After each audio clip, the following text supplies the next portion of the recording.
What's going on, everyone? Welcome to this week's episode of Walking 90. I'm your host, as always. As your resident league champion, I can now say I gladly join the race of the other two men that have joined me on this podcast. You guys can't give me the bird. You guys have literally been in the last two finals. Brandon, you've been in the last three. Allow another team to enjoy the spoils of victory. I have enjoyed it. Fine. I'm your host, as always. Elliot Barton is joining me to my left. Is a guy that is coming. His team is coming to Richmond to finish as low as either second or third. It's Mr. Brandon Mays. How are you doing, sir? I am fantastic. Ready for a great win on Saturday. I'm going to be watching from afar, but I'm excited to get a deserved win over Richmond's best team. They're going to be putting out their best team for Saturday, I'm sure. Yep, Absolutely. Everyone's going to be a C team, and everyone else is going to be placed in bubble wrap. It's going to be put in bubble wrap. I feel like Darren's going to do the A team just like that one episode of Family Guy where Peter's like, he does what he does. He wants to take the whole family on like a vacation, but instead of paying for them to fly first class, he just wraps them all in bubble wrap and puts them through like the carriage. It was like, hey, this is a lot cheaper. That's what I feel like Darren's going to do is just wrap everyone in bubble wrap and be like, you stay like this until 2 weeks from now. Everybody's like it's literally like watching Zorb soccer for the next 2 weeks practice. Pretty much. Yeah. That's what's going to happen. Terzagi's like, I'm going out for dinner, and I'm like, no, we'll DoorDash that over there. Oh yeah, 100%. Moving, sir. 100%. We're here DoorDashing this. But also joining us on the show is a guy who is in the Discord chat who fans are thinking that everything is wrong. It's Mr. Chip. How are you doing, sir? A lot better than most Omaha fans are online. Which is so surprising to me because given the fact that this team has been dominant ever since they entered the league, winner of the US Open Cup run, you would think you guys are like NCFC. Yeah. Friend of the program, Brian from League One on the Rocks, did a little Twitter poll, and it was just like, hey, like, what would you give like your team's grade for this year? And someone said for Omaha, D. A D. Right. It's like, what? That's the grade I give them every season. It's just because I don't like Omaha. But it's like, what? A D? Really? Playoffs? Final 8? I mean, okay. Hey, that is your opinion. You can have it. That's fine. It is That's wrong. Great. It is very wrong. It's misinformed. I respect you as a person. What? I said I respect you as a person, but that's wrong. I don't. What? I mean, I don't know. Like, I don't. You should have. We gotta stop. We gotta stop flattering people with bad opinions. Look at Kanye. It's got him nowhere. Bo Burnham has a great song that I think is very applicable for a lot of people dating, and it's called "Lower Your Expectations." And that's what I got to say to Omaha fans. Sometimes maybe our expectations are very, very high, and maybe they just need to be a little bit lower. So a little bit lower. I believe that. Well, yeah, guys. I mean, we got a lot to talk about. We got teams that have clinched, teams that have not clinched. We got teams that possibly are going to use this to figure out who to keep, who not to keep. So I say let's go ahead and let's go. By the way, before we get started, want to take a moment and tell you guys, remember to subscribe, rate the show. If you're watching on YouTube right now, take a moment to like, share with a friend, because without y'all, we couldn't do this show, and possibly the show will be boring and nothing without y'all. So take a moment, like the show, tell us how good we're doing, or tell Brandon how good his hair looks on a normal basis. Right? Looks very nice. Compliment me. Otherwise, I just. Right. All right. So first fixture we got up, y'all. Greenville won. Chattanooga. Charlotte nil. Brandon, you was there for this game, man. How did it feel? I mean, granted, you guys got this game to clinch, but what was the overall feel of this game? What were some of the things Greenville were doing? I mean, it felt good. I'm gonna be honest again. I was there with my kid again, and we had a hot chocolate, so you know it was even a little tougher this time around because I had to focus on giving a 2-year-old hot chocolate. But I mean, it was a fantastic game. You know, obviously Charlotte hasn't been quite up to scruff on their attack recently. It's been kind of bland. And so you kind of saw that on Saturday. They moved the ball well up until the final third, and there's just not a ton that felt super dangerous. There was a couple moments, but not like, oh my gosh, we might lose this or this is going to be a draw. It just it felt like a really good controlled, like old school. Like as an Arsenal fan, I've already pitched this multiple times. Like we just need to start singing 1-0 to the triumph. Like just kind of like how they sang 1-0 to the Arsenal in the 90s when George Graham was. Right on too. They feel like, I mean, if you look at the goal scored, the goals difference, I think there's like a difference of 3 goals between each. Like it is very much on brand for y'all to go 1-0. Yep. So it felt. I mean, it felt like a good win. Obviously, I felt like I thought we did a decent job of giving Charlotte the possession of the ball without giving them dangerous possession. So it wasn't very impactful or anything. But I still think they could be really dangerous going into the postseason. Obviously, they've got a lot of really good talent. Watching Overton up close, it's crazy, man. He's not only is he like a really strong dude, you don't realize it. He also he's just really good on the ball, and it comes through even so much more in person. Yeah, we're going to talk about him related to something else that the league dropped out this week that was kind of shitty. But we're going to take a moment to pause before we talk about our next game and kind of finish with Greenville's situation. Talk about a guy who other team members believe that the Henny Derby was more important than the regular season trophy and the USL League One trophy. It's Mr. Kyle Carr. How are you doing, sir? I'm all right. I had a good Henny hangover, so that was that. You can tell by the chat, Kyle. You can tell by the chat. Oh yeah, I reread the chat on Sunday and I was like, oh God. And that was just like the safe shit. I couldn't tell you what happened during the game. I remember pregame. I remember like the last maybe 5 minutes. And I remember doing a shot of Jameson in the forward club after the match. Can the record show that Kyle said that he was going to be a good little church boy during the game and be like, oh, I got stuff to do. I got kids to put to bed. I'm going to be a responsible civilian. And then it's I never said that not for the Henny Derby. I never said I was going to be a good person. I said I will do my best to behave. I don't know if you said you'd be a good person. You said you'd be a semi-sober person. I would say for the last 5 minutes of the game, I was. That's all that matters. That's all that matters. Right. I got the interviews with Coach and Jalen Chrysler. Like I got it together enough then. You got enough to get interviews out. That's about it. I did. I was good enough to interview, and I think that's really a good showing of how I was. There you go. All right, Brandon, I want to go back to you real quick and ask you a question about Lobovitz. He finally got a goal. It's been talked about. He hasn't been able to get off the goal sheet. Do you think, not saying this is an important goal for him, but do you think this kind of reboots him and get him ready for the playoff stretch you guys are going to have? Oh, I hope so. I mean, again, that's one of those things where some of this pre-game or pre-show, we've created a ton of chances, and I definitely think he's gotten in positions to finish them off, and I really hope that going into the preseason, obviously we've got some, with Ibarra kind of gaining form and incredible players around him, I think that he can make a really good push. But anytime you're about to go into a big playoff run and you can pull out a win like that in the 70th minute, I think that's a big boost for your confidence. And I really hope it is kind of a return to form, if you will. Not that he's been bad, just getting goals in the back of the net. You know what I mean?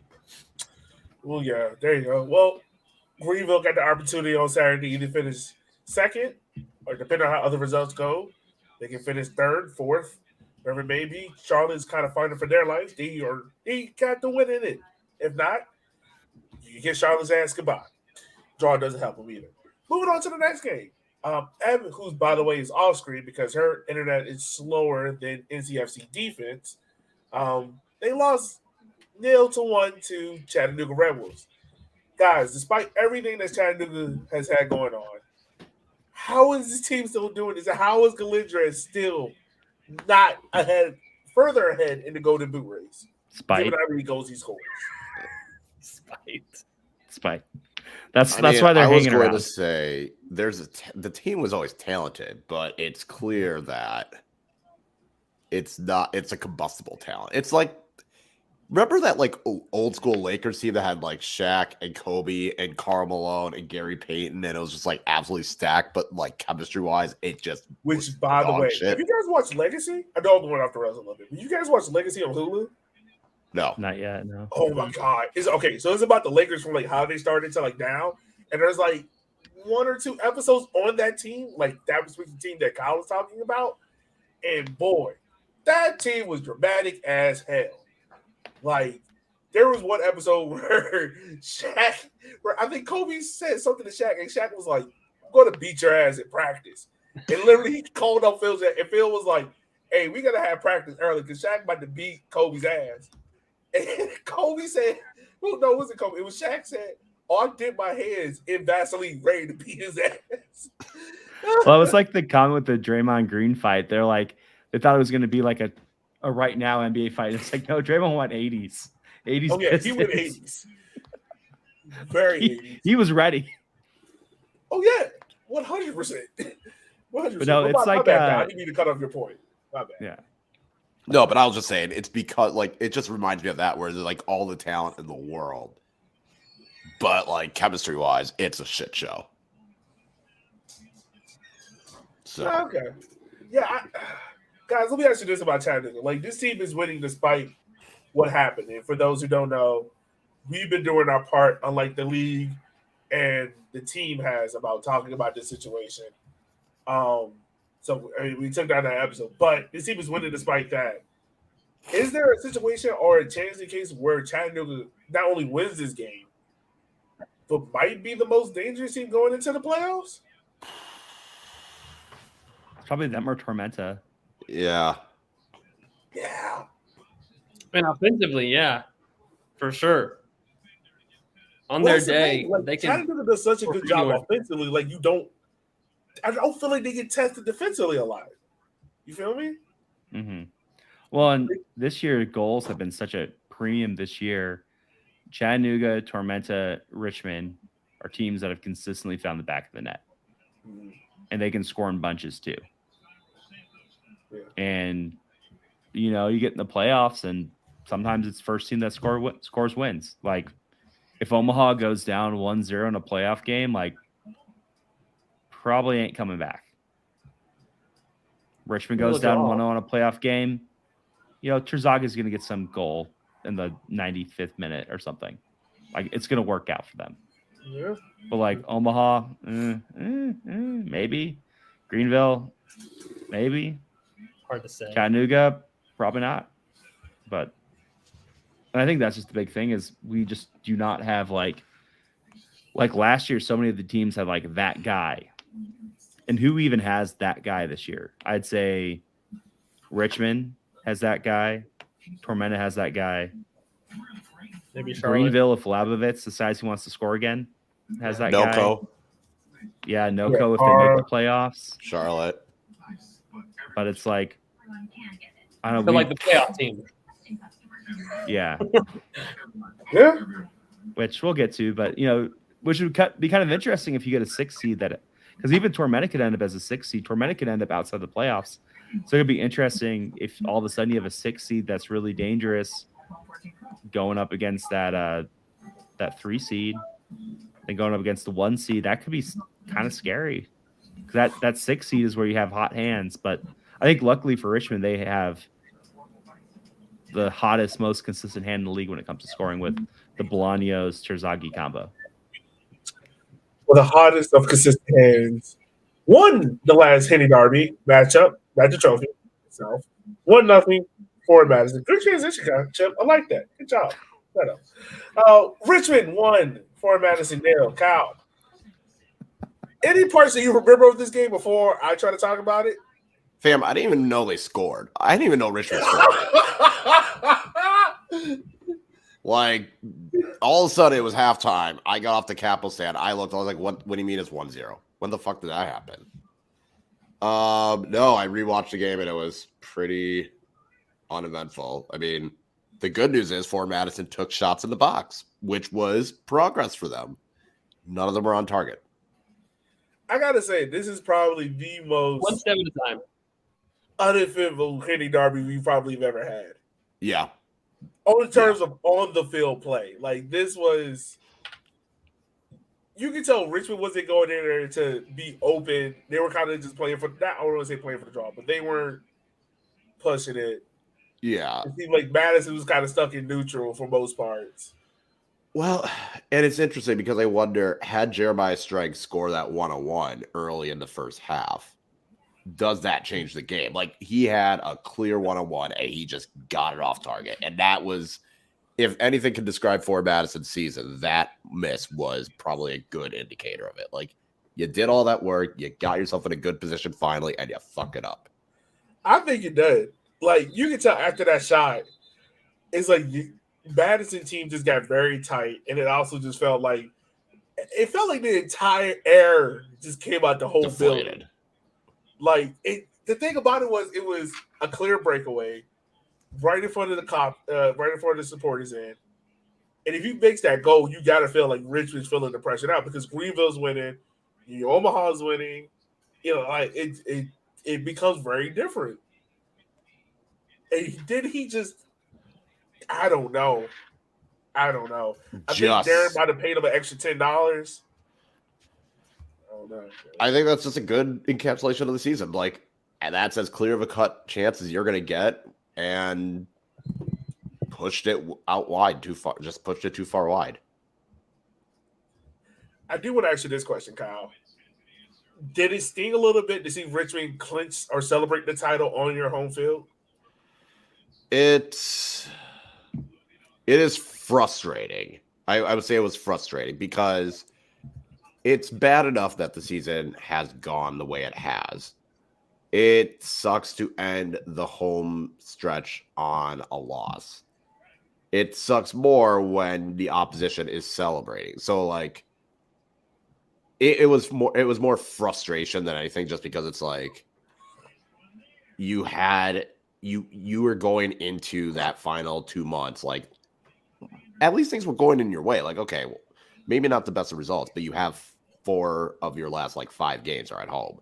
Like, you can turn this around, and it just completely fell apart. So I think it was just more frustration seeing another team celebrating on your field just because they are clinching the first seed, and you're just sitting here like, okay, well, I guess we're playing potentially for last place. Is that 7 losses in a row now for Madison? No, I think it's 5 in a row, and I think winless in 10 or 7 or 10 or something. Well, I guess the big question with the Henny Derby title and a wooden spoon, is that a double? Think about the positives, Kyle. Think about the positives. Domestic double. Kyle's like, why the fuck did I come on tonight? Hey, Kyle. Sorry, look, I'm not going to make you sadder, but I do want to give you the small glimmer of hope. I was in your position in 2019. Look at him now. 3 years later, look where I'm at now with a consistent head coach. No, my sliver of hope is if they can just get a striker that can actually consistently score and be threatening, then at least there's a chance. That is pretty much when I think of what's gone wrong this season. There's no one on that team that threatens the opposition. And I said it on the new Dogma Zine. There is no attacker that is consistently, like I said, Richmond has a couple of those guys. Omaha's the only team that doesn't have someone that consistently strike fear in someone, but because they're so good defensively, they can get away with it. But all these other teams have someone, even North Carolina. I guess Tucson was the only one where I said no, probably not. But every other team had someone that required the defense's attention, and Madison just didn't. I can't even poke fun of you, Kyle. You just look so devoid of life. That is not because of Ford Madison. That is just general tiredness. And I have this Bears Commanders game on in the background, and it is dog shit. That's gonna suck the life out of you right there. Well, I have that on. Are you a Bears fan or a Commanders fan? Neither. I just needed something that wasn't Peppa Pig playing on the TV. Fair. Amen. Yeah. That feeling. No, it's one of those where it's I look at the season and it's just a shit season. Well, we'll save how to fix Ford Madison for maybe the end of this podcast or a next striker. week. The end. Next. More jerseys. we move ahead to the game that I call the Bird Classico next week. We got Union Omaha drawing 1-1 with Tormenta. Chip, is Omaha in a state of desperation? Because it seems like the supporters want to blow up everything and start anew. They do. They're K-Dramatico, as the kids say. It's all. Kids never said that. I don't know.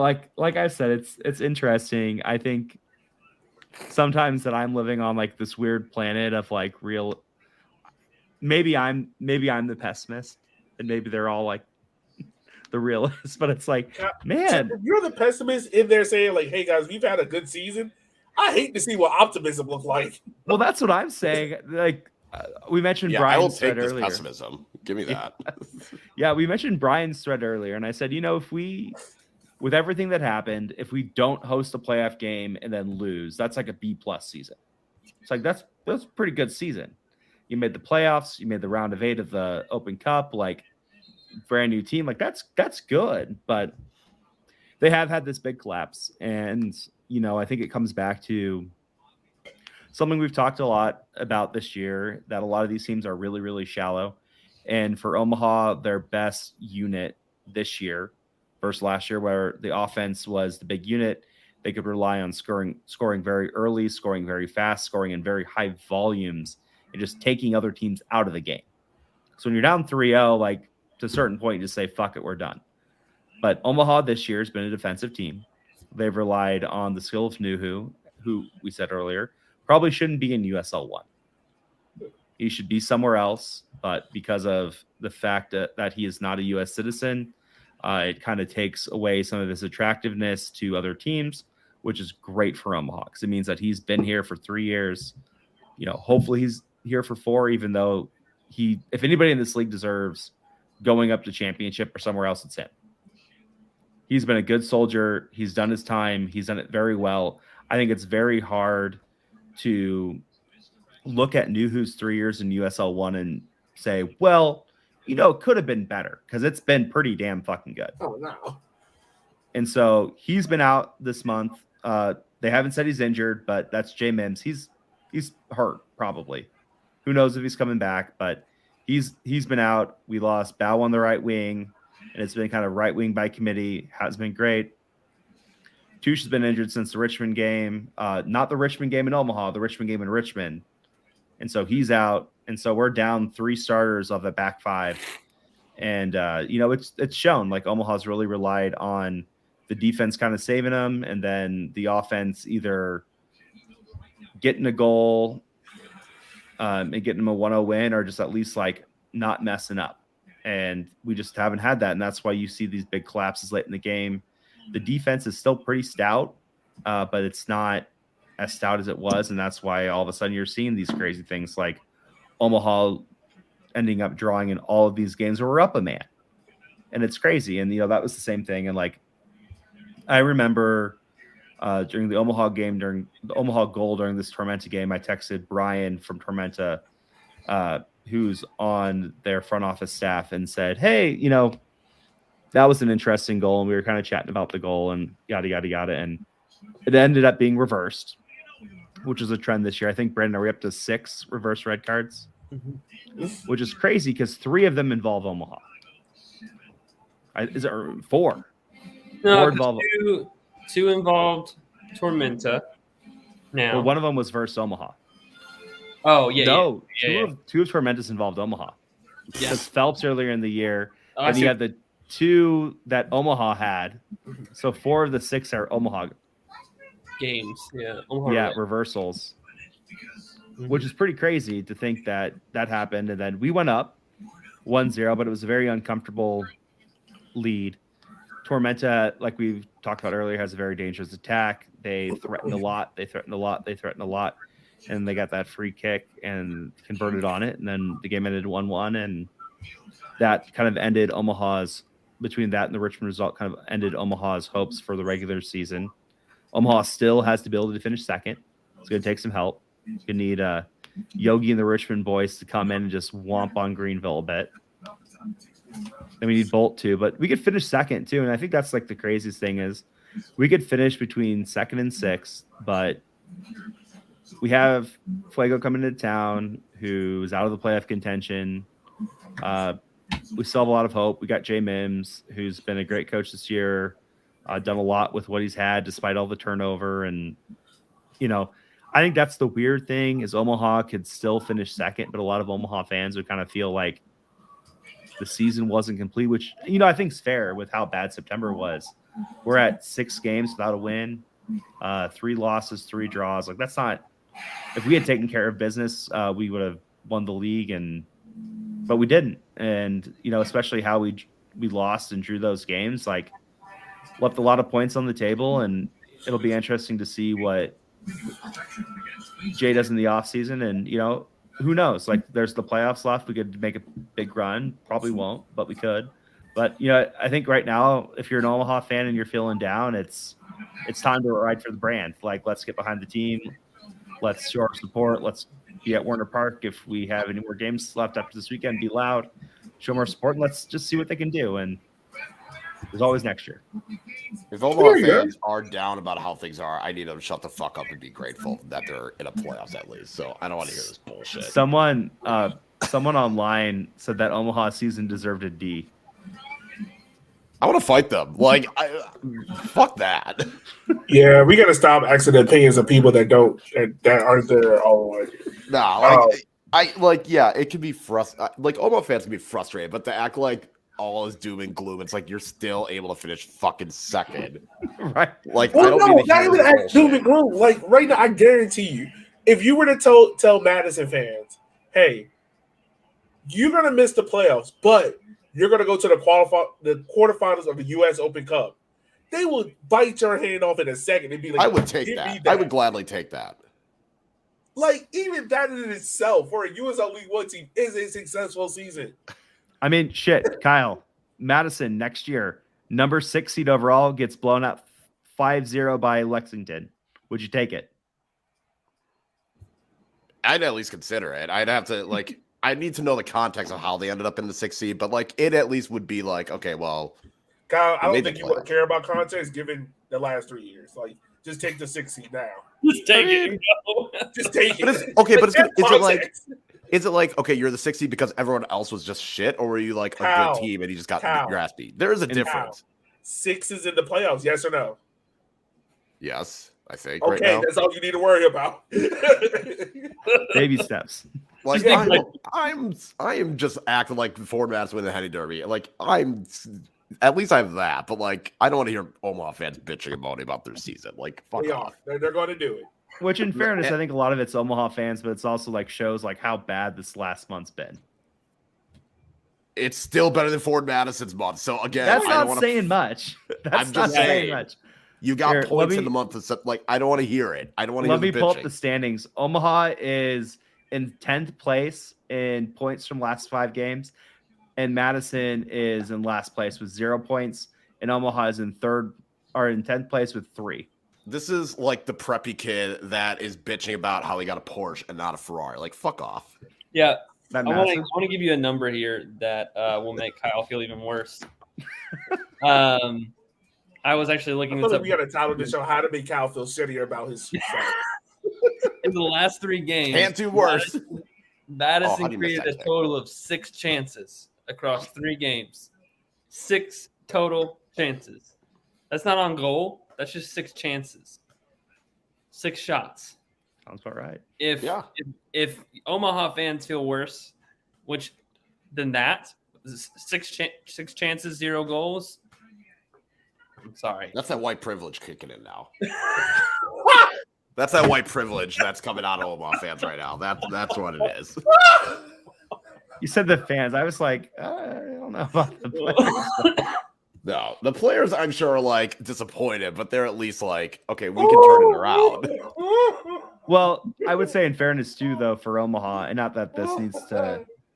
This is a fun tangent though, but I think for Omaha, the first 2 years went just about as well as you could expect them to be, and then up until July, it's year 2.5's looking pretty fucking good too, and then it's minor setback, and it's whoa, it's not even a minor setback. Your team got to the final of the U.S. Open Cup.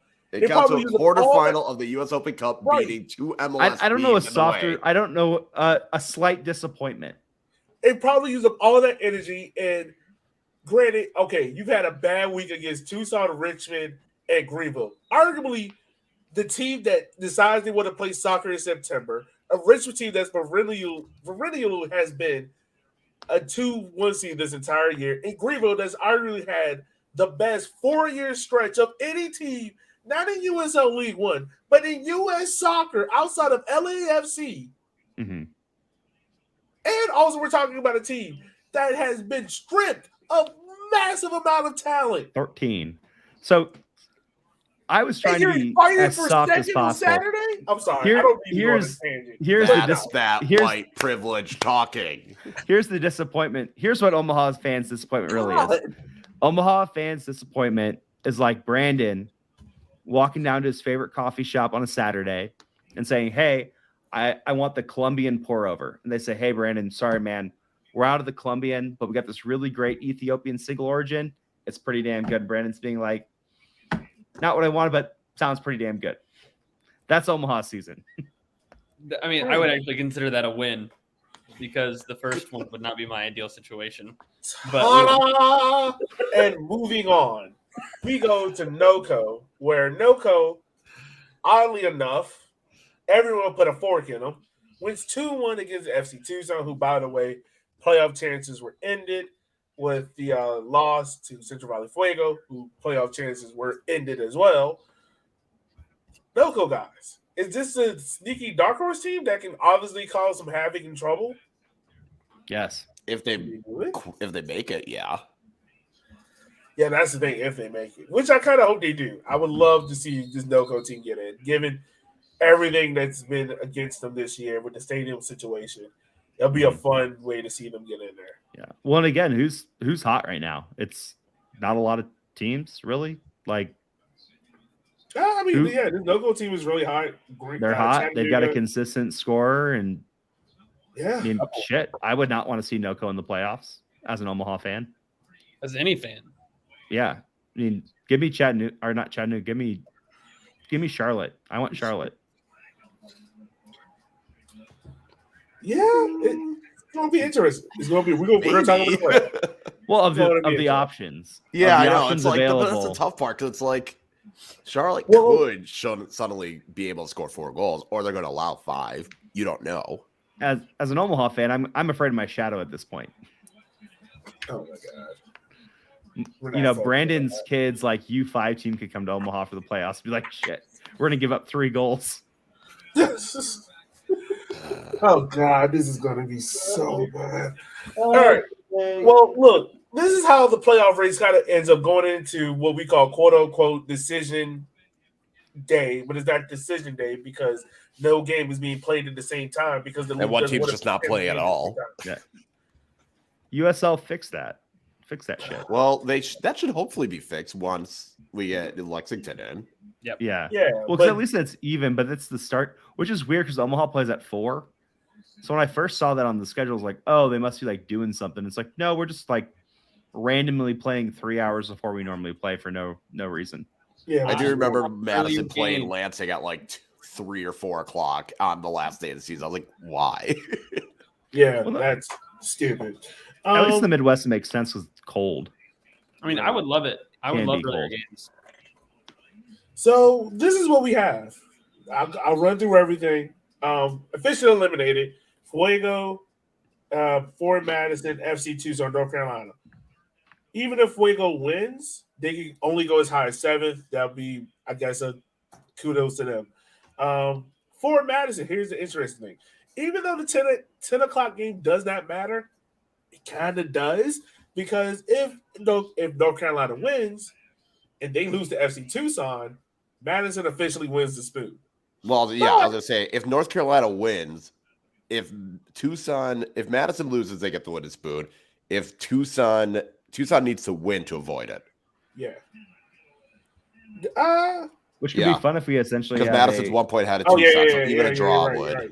So we have a wooden spoon match. That'd be fun. Now, what happens if North Carolina draws and Tucson loses? because they would North both Carolina be, will still get it because of Would goal they? differential. Yeah.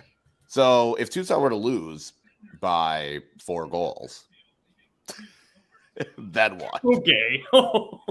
I'm just, no, but that's what I'm saying. Like, no, If Tucson. that situation happens, and you saying if NoCo draws or If loses, North Carolina draws and Tucson loses, then Tucson would need to not lose by 4 goals or yes, more. pretty much. That's it. Yeah. That's all that needs to happen.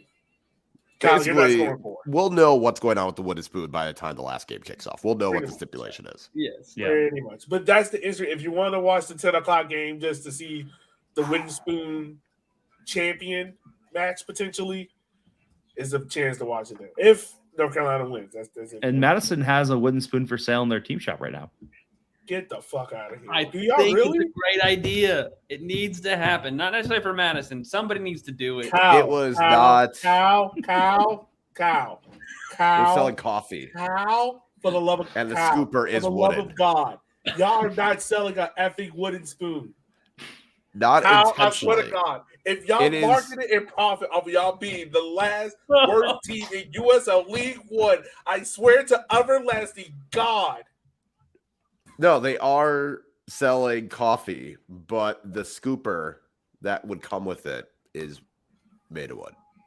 That being Wow, said, if what you're in about- Madison If y'all and you bought the coffee package, I will give you $30 plus shipping and handling for that spoon. If Madison wins the Wow. wooden spoon, I will I give. swear to I have God. plans. I will do whatever it takes to get hold of one of those spoons. I was want- saying, I if think you're I want giving that me more money than for the a, spoon, Bolt that might be bobblehead. a different story. Like I swear to God. If y'all I profit, as soon as I'm just telling you in the Slack, as soon as I came out, everyone's like, do they not realize what the fuck they're doing? they do. They know exactly They what do. they're You doing. know That's exactly the what thing. they're We doing. all Y'all looked at it, we're allow like- them to do it. Okay, so you're doing this. Like, do you no, we all said the same thing, like, oh, you're doing okay. I swear, y'all will be the only team in history to get more notarization for being the worst team in the league than the actual fucking league. Oh my God. Well, here's the smart move if you're Madison. You sell a kit with a wooden spoon patch on it, and then all the Omaha fans who like Madison have an excuse to buy another Madison kit. And then all the Omaha fans who don't like Madison also have an excuse to buy a Madison kit, and you'll sell like 150 kits. Just tax the living shit out. Just make it like $200.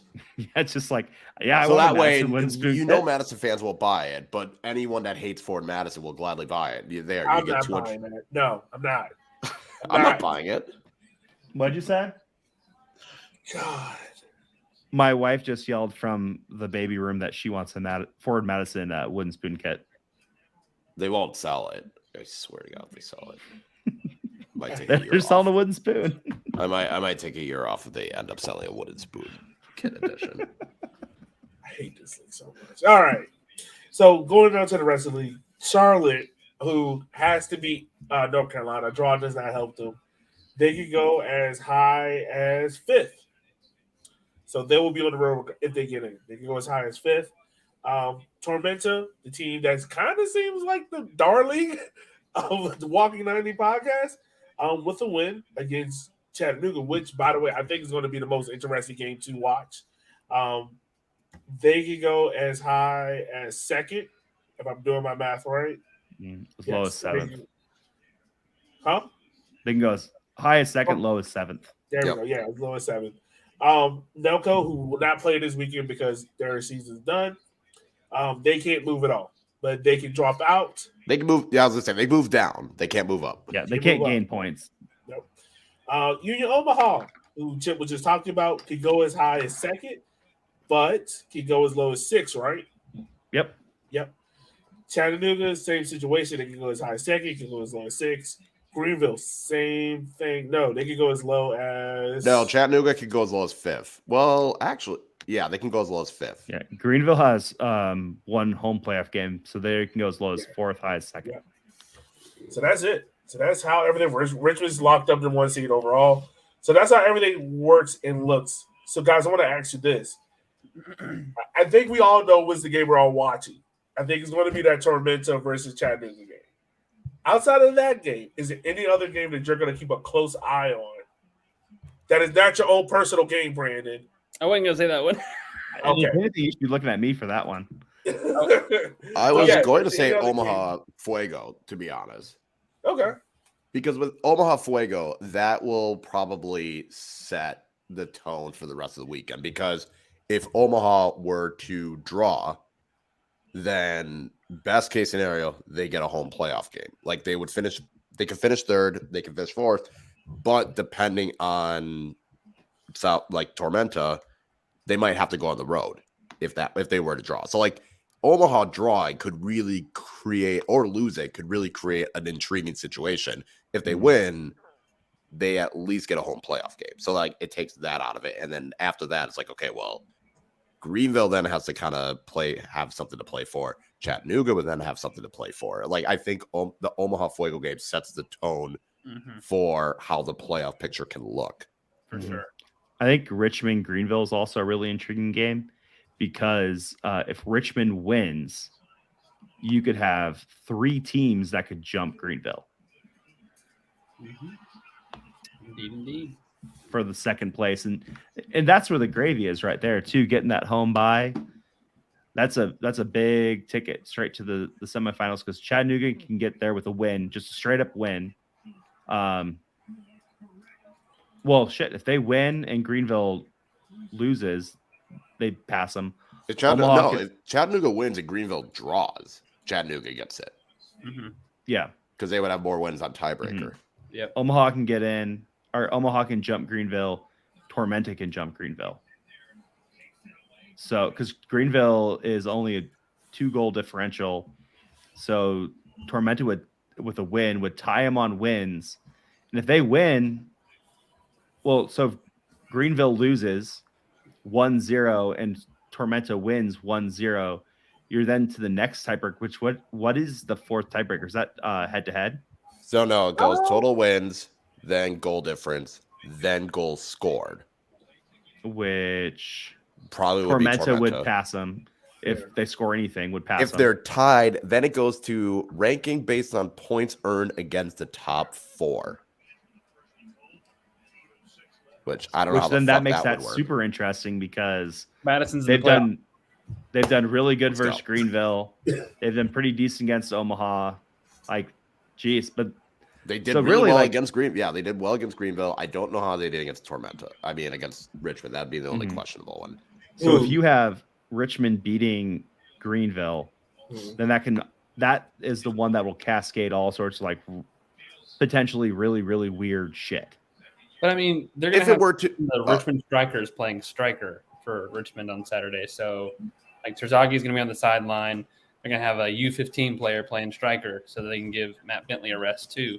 So I don't know. I was going to say the 5th tiebreaker is fair play. So the team with fewest disciplinary points in league games. So that would eliminate Tormenta. Yeah. They have a lot of overturned cards though. Yeah. And then it's a lottery. So head-to-head actually does not matter. No, because I think it's an unbalanced schedule. Well, because it makes sense because granted you play each team 3 times, but like one is home, away, and another one's away, home. So it makes sense in that aspect. Yeah, but it's kind of cool. I think a balanced schedule. Yeah, I think in the past we've had a lot of. In the past we've had a lot of decision day for like the final few spots, but this year it's interesting because you have so many ones knocked out. But you have so many exciting battles for 2 to 6. And it's one of those ones where no team can really, even with a win, a lot of these teams are going to be watching a lot of other games to see what happens. And I think that's what kind of makes it an exciting decision day. And, we'll see. I feel like last year's was not that exciting for some reason. And I feel like it wasn't because I feel like Omaha and Greenville were very clearly like 1 and 2. The only intrigue was like that last spot, and that I think a lot of it was because that TFC2 game being on Friday kind of like set the tone for everything. Yeah, I think Richmond and Tucson were essentially playing for home field versus each other. And then it was the 6th spot, and there was like 2 teams in line for the 6th spot. And so like it wasn't super exciting, really. Yeah. But this year, I feel like the other years, there's been something on the line for a lot of games. So,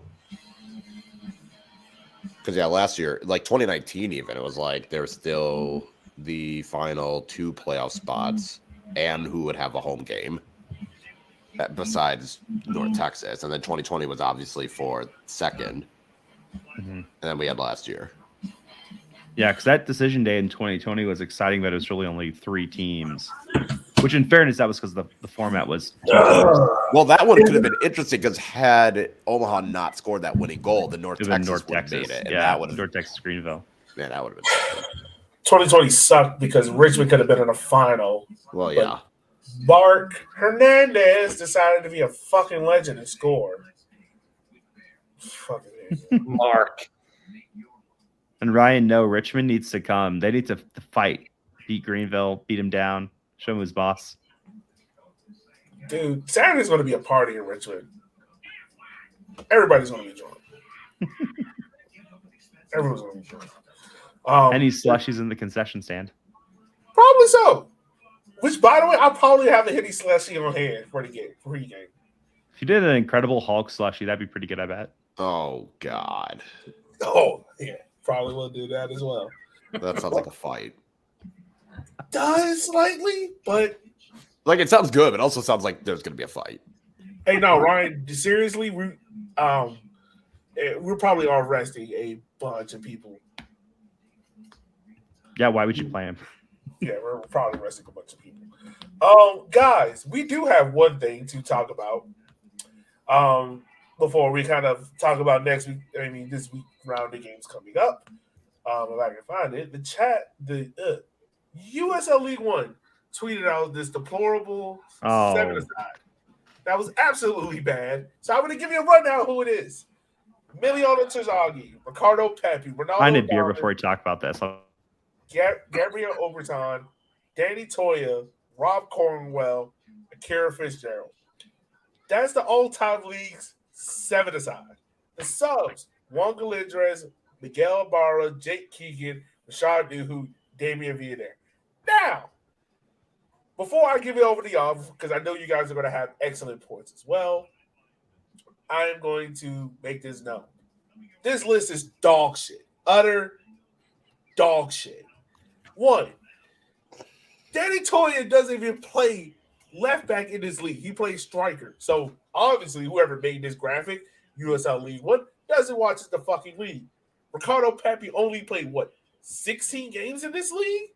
Not and even. Granted, they're putting him in here because of what he's done with FC Dallas, the national team, and FC Augsburg. Doesn't mean shit when it comes to USL League One. 2, Gabriel Overton should not be in the 7 when you have Arturo Rodriguez is 2 years in this league.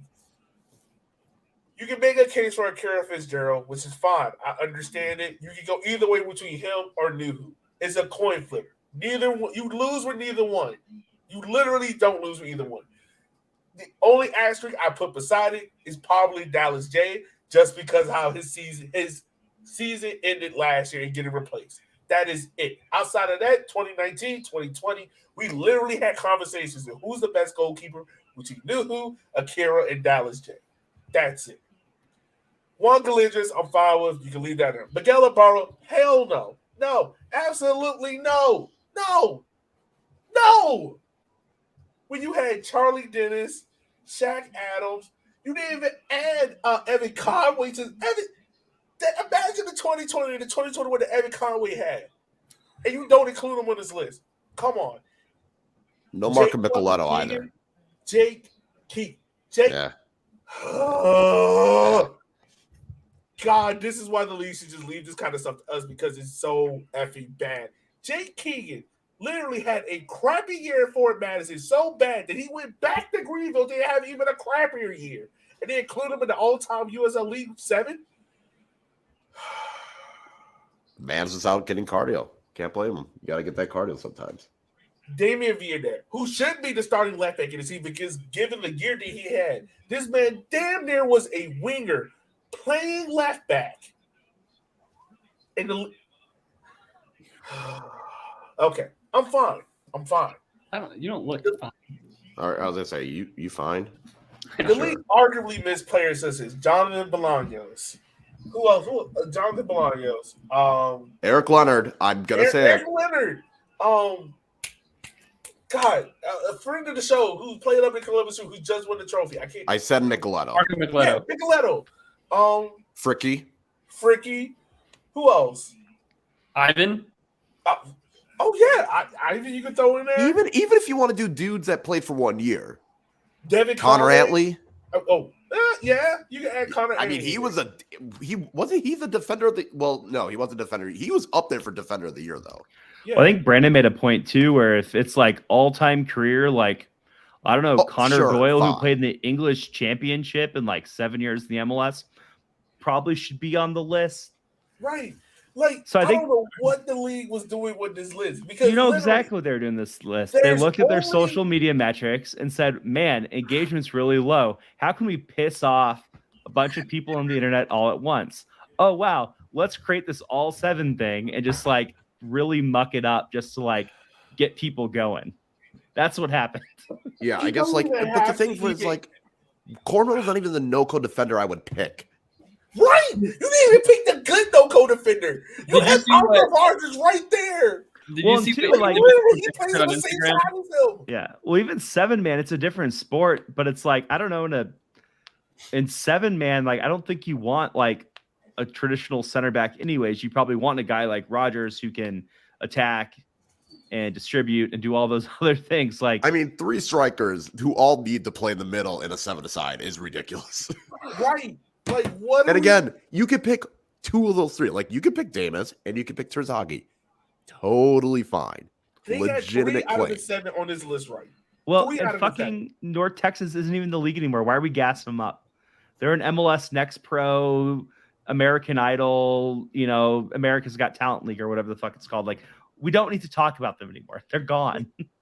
Unless we're talking about like guys in the U.S. men's national team, then yes, we can talk about them. Besides that, fuck them. They're dead. Right. There's only 2 people for the number 60 team that you should add. It should be Arturo Rodriguez and Ronaldo Damas. That is it. That is it. That you add those 2, you put Terzaghi, because arguably the MVP trophy is going to be named after him.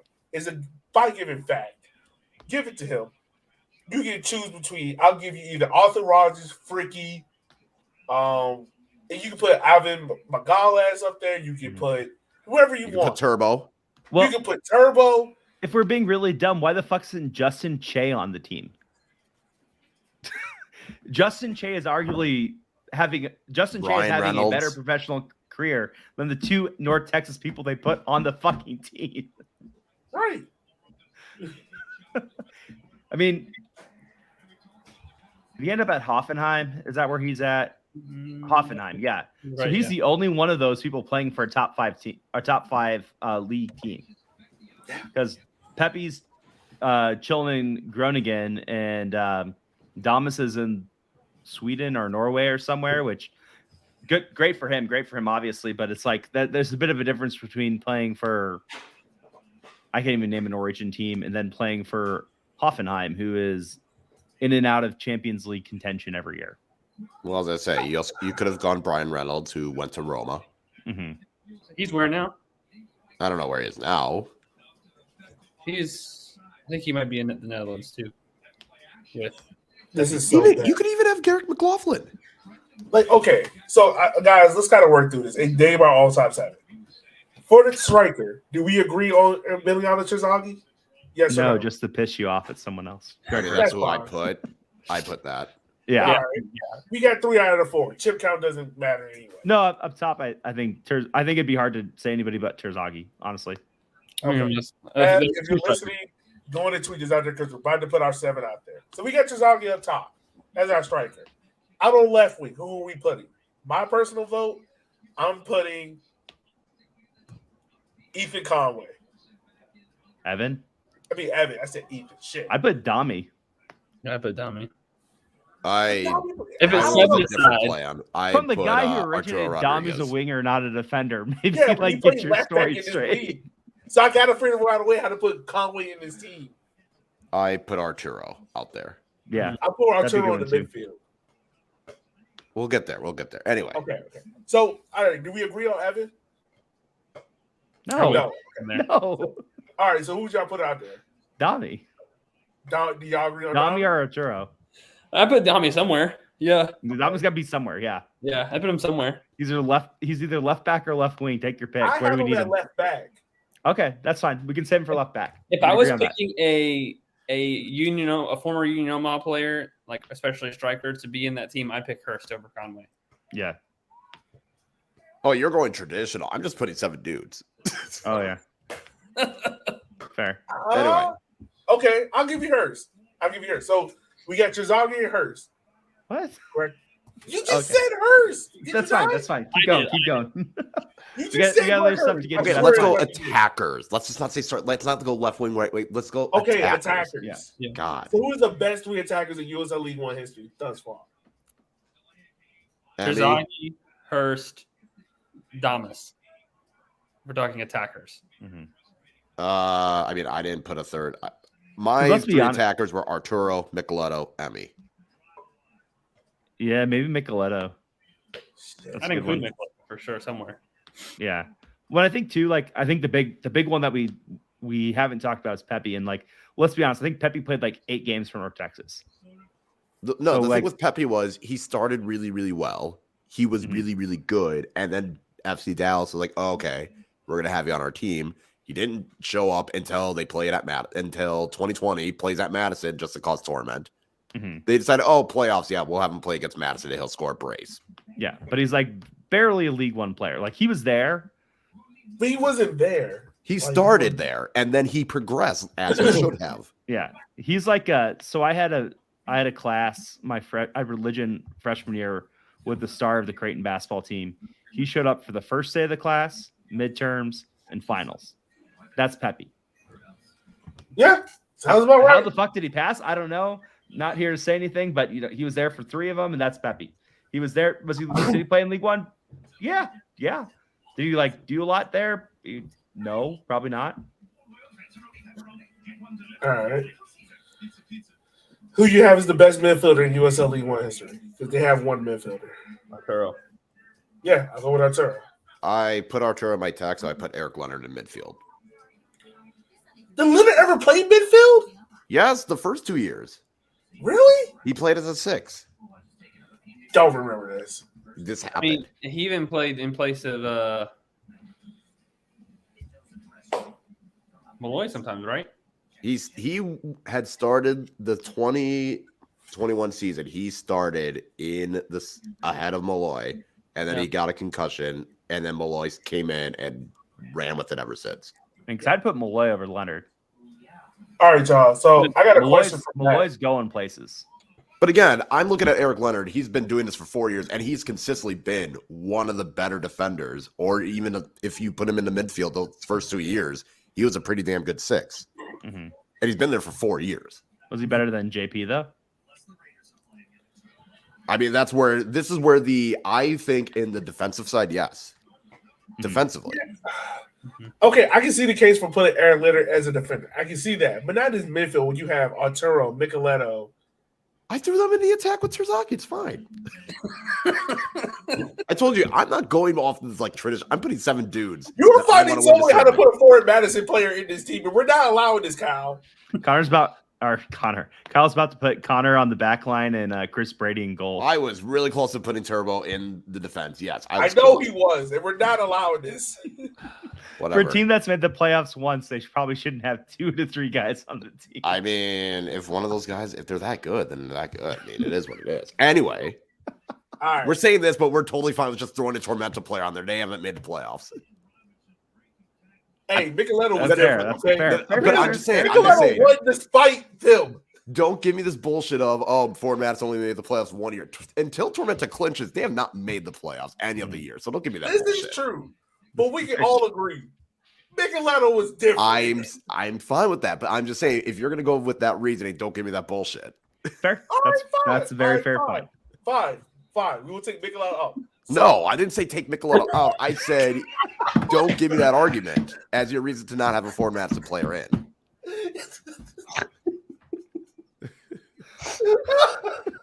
Kyle's there you go. going through the OCB roster right now, trying to find someone. You could try. That's not going to work. I was going to look through Lansing and Nice roster and be like, you know what? He was good. I like him. Nick Moon, Honestly, yeah. Nick Moon Fricky, wasn't look at that. Yeah, Fricky, you know. I mean, I do have Fricky in defense. Well, I'd say Fricky's got to be in the defense. Yeah. Yep. Yeah. And that's not even biased from me. No, No, that's, honestly, I agree with that. I think Fricky, you can go I Ivan, would you be can throw unabashedly biased about that if I had to. Arthur in there. I had Arthur Rogers in there. Yeah, it's not bad. The defense, I feel like you can put anyone, like you can make your decision for the defense and there wouldn't be a problem with it. Yeah. I think that's like the one area where we could all just be like, yeah, okay, fine. Mhm. Yeah, it's the same thing with goalkeeper. Yeah. There's only 3 people you can choose from, and none of them are bad. Yeah. Brandon's waiting Well, for you to say clearly who better. the 3 are. Everyone knows who the 3 are. Akira, Brandon's like, Newell, who's the Dallas 3? Name him, Yogi. Oh, Akira, Brandon went Newell, off Dallas on that thread about the goalkeeper. What? Or was that Gio? I thought that was you. I don't know. Yeah, I was fine with the goalkeeper. I picked Akira too. I thought Akira was great. Well, because no one picked. That must have been Gio then, because no one picked. Or someone was doing a lot of. Yeah, everybody was mad that Dallas J didn't get in, and Yeah. like it's one of those things where it's like, I mean, 100%. I mean, I'm just not gonna pick every Greenville person. Yeah. Well, and again, yeah, but I mean, like I said earlier, the thing that kills Dallas J is literally, Yeah. if Dallas J never goes to Guam to play for that international team, and then has to play as soon as he comes back, Mm-hmm. like that man came off to play, and Hawks looked and was like, "Hey, you playing tonight?" And ever since that moment, he was never the same. Mm-mm. That's the only thing that doesn't save him. Like Yep. he lost his job to Christensen. Yep. Akira and New haven't lost their jobs. Like that's literally it. That's the case. But Yeah. I think that was fun. Maybe that's what we can do later. But yeah, the league totally mucked that up. I will be excited when we do our first team, second team 11 to see how much that changed since the midseason. Ooh, yeah. When are we doing that? After the regular season? I think. Maybe so. Well, I think they're not gonna announce it until either like near the final or after the finals. Okay. So we just have to wait. Well, maybe we can start working on it now because I'll We already probably have got to work on it. Yeah, we there will be got hard it. decisions. Oh, it won't be any hard decisions for me. I know who I put in there full-heartedly. There's a Something small before part of they- me that wants Grant McLaughlin to score 3 goals just so I can be right about my golden boot pick. Hey, Galindra's can score that hat trick as well. You know what? I got a lot of things wrong, but that one didn't look bad. Yeah, like your coach of the year. Yeah. We don't need to rehash that. We did that last week. Guys, we're coming up 1 week, 1 round of games left. It's going to be an exciting week. You got games starting off at 5 all the way up into 10 o'clock. It's going to be fun. Any last takeaways before we wrap up the show? It's not as craziness as we usually do with me going on. I've got 2 things. Hey. 1, going back to that player 7. I don't know if you saw, my favorite thing from that 7 was on Instagram, Ethan Vanacore-Decker replied to that while tagging Rob Cornwall, saying clearly they've never seen you play small-sided games. So that was my favorite reply to that 7 aside. This is a real thing. Oh, snap. Oh, he roasted Rob Cornwall so bad. And then also, what was the other thing? Oh yeah, who's gonna stay up with me and watch Madison and Tucson? I'll stay up. I'll be up. I'll be up. Just me, Kyle. Maybe we should do a special watch party for that game just for Kyle. No, I will be at the Ford Club watching it while wearing a Snuggie. I have a bunch of wooden spoons in my kitchen. I can just That's make a fun. makeshift trophy, and we can get a. I'm going to be wearing a Snuggie while watching the watch party and whatever. Kyle, would you rather have a wooden spoon or a golden toilet? Spoon. Okay. All right. I feel like like a wooden spoon that sucks, but like that's whatever. A golden toilet, you got to sit here and explain why the fuck you have a golden toilet. Yeah, because you were the worst team in the league. Right, and like you have to explain that. If someone sees a wooden spoon, they're not going to think twice of it. They're just be like, okay, it's a wooden spoon. But if they see a golden toilet, they're gonna be like, what the fuck is this? It's a golden toilet.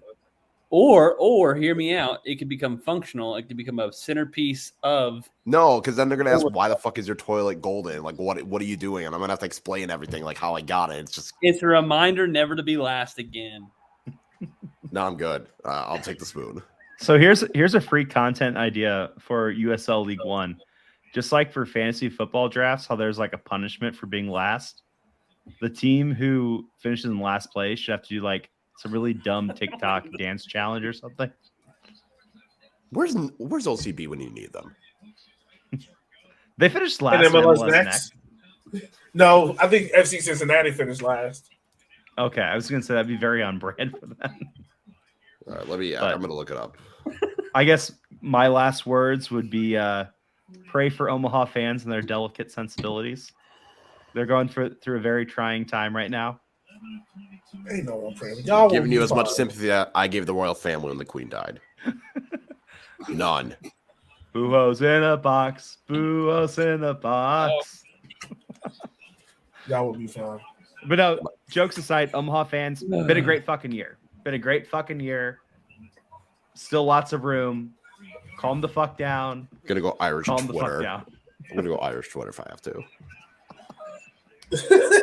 Honestly, Kyle. No. Okay, so no. So the team that finished in last place in MLS Next Pro was Timbers 2. Ooh.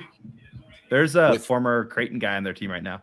With 10 points. There's a former USL League One guy on their team. Unfortunately. Who's there right now? Oh my god. Yeah. That's where Malik finished is, last. right? OCB, hey, good shout out to OCB. They finished 4th to last. Okay. They shows that MLS Next Pro is trash. Monarchs finished 3rd to last. So yeah, that's what we were looking at here. This league is stupid. Well, and again, I think it shows the health of the league that we've had 4 years and 4 different champions, and 4 years and potentially 3 different wooden spoon winners. Like, that's cool. That is fun. Granted, with OCB, that's a cheat code because they were so fucking bad. Okay, you know what, Charlotte? Do what you need to, because then I don't have to worry about shit when it gets to it. Hey, Ab, I know you're off screen, but would you be cool with the golden toilet if we make it and send it to you? We'll wait for her to reply. Oh, Yogi, let's talk about this real quick. Yeah. Why don't we have a USL 1 supporter shield? I don't know, but I'm going to have one on Saturday. They don't have one in the championship either. Remember they No, Yeah, it's like- championship. That's not my league. I don't care about that shit. Antonio. League. Oh. It doesn't. Well, they know how have to like do an it. Eastern Conference and Western Conference champion trophy, which I guess is the same as like the USL 1. Like, hey, you made the finals trophy. It's not a real trophy, but I think it's really Yeah, I sad that we wanna do don't a have shield something. because shield is so. Everyone has a fucking shield. How about a I wanna do sword? something different. Yeah, so it could be whatever. Like Fuck the it, make it a shield, sword. the shield You is know what? more. Like You know what, Pokemon. guys? We're going to do a You made USL the League One Jordan title. Shield over here. I'm going to go to Walmart. I'm going to buy a WWE Championship. I'm going to spray print USL League One on that bitch. That's going to I'm be just our saying. supporters. Well, I'm sick with the sword. So Yogi, what we really got to do, we got to go to the corner store. We got to get a pack of Marlboro Menthols. And we got to brass those like baby shoes. There And you stick go. them on a trophy. That's the trophy. Pretty much. It's the USL 1 pack of 6. There you go. And then it makes sense when we say smoking on that USL 1 pack. Right. There you go. Could be a box. What a and great just put every what a other great team in it. sponsorship opportunity. When you win, they pass Put it- around cigarettes to all the players and they're just smoking on the field. I don't know. I'm now starting to think a box would be good. And then the winning team could just chant that the losing team's in a box. Just get a milk carton box and just be like, fucking suck.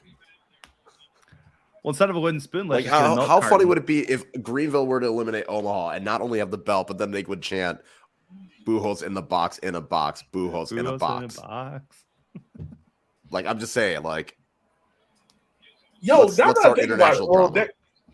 what Ooh, playoff wait, matches there do might be you some have in the English first players that round? might actually. Well, we have Irish players. They might join in. There's a Nigerian. Well, I think you got to worry about the English players, not the Irish players. Depending on where in England, like they might join in. Like if they in Manchester or Liverpool, like they'll join. I think the real point here is we need to be quiet before someone at the USL League One office steals this idea. Oh no, they're gonna ruin it by a bullshit 7-aside. Matt, I can't wait. Matt, my co-host had one question for y'all. Who said who is the Carson Wentz of USL League One? Take that as you will. My guess is Pablo Yara for South Georgia Tormenta, a guy that we all believed in at one point that has had terrible form. He even lost his job. So pretty much a guy that you rated really highly, that everyone rated really highly, that just got My worse. coach of the year and pick. worse. The end. Bye bye. Huh? My coach of the year pick. Good night. I feel bad saying it, but EVD maybe?